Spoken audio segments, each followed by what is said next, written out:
Okay. It's a long story. The first album was going to be Romanov when Kings Must Whisper. When Kings Must Whisper, at one point, Tsar Nicholas starts to whisper to Rasputin, the Mad Monk, and they have Rasputin go, "Your Majesty, when kings must whisper, they are no longer king."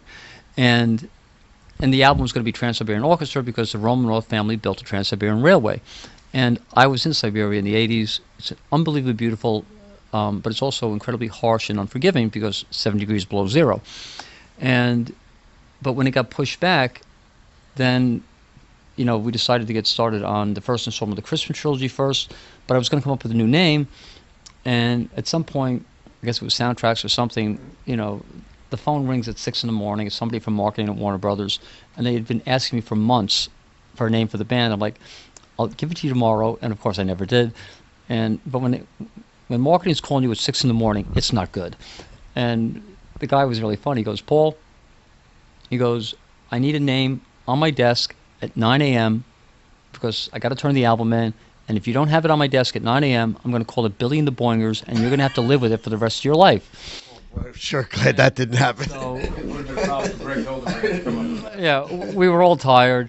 And then I realized that Trans-Siberian Orchestra still worked because life's incredibly beautiful, but incredibly harsh and unforgiving. And music is this one thing that we all have in common that runs across in relative safety. And so I liked the initials TSO. It worked. And we've actually grown quite fond of it.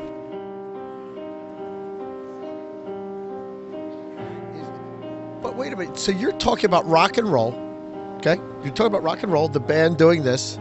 Yet, when you go out on the road, you've been touring for Beethoven's Last Night. Cat Scratch Fever is not part of that, right? Not yet. Give him time. Give him time. Well, I tell you what, I'm going to go on a limb and say Cat Scratch Fever is part of that. Okay?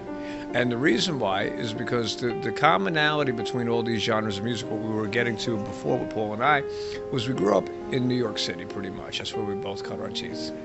Paul's a couple years older than me, so he had a head start. But in the shadows of two very important places, Madison Square Garden, Big Shadow, and the Theater District. Okay? Not to mention Carnegie Hall, right. Avery Fisher Hall. I mean, all those places, in Manhattan where the best of the best would come to play. Okay, so here we are at the Garden, and you got Pink Floyd, and you have The Who, and Aerosmith, and AC/DC, and whoever's coming through town, not only playing songs from their brand new record, but what kind of production do they bring it in? What kind of lights? What kind of lasers? What kind of pyro? What do you mean Pink Floyd's building the wall? The Who's doing what? Like a rock opera in its entirety? Mind you, 30 blocks straight north, you got Andrew Lloyd Webber, who's putting on Jesus Christ Superstar. So here's a story about, Jesus Christ. Everybody knows the story, with like heavy guitar riffs and like rock and roll kind of soundtrack to it. The underscoring was pretty heavy for the time. You take that one song from the soundtrack and you go, oh, that's a beautiful song that Yvonne Elliman sang. But when you plug I Don't Know How to Love Him back into the rock opera, it's like, oh my God, that's Mary Magdalene speaking of Jesus.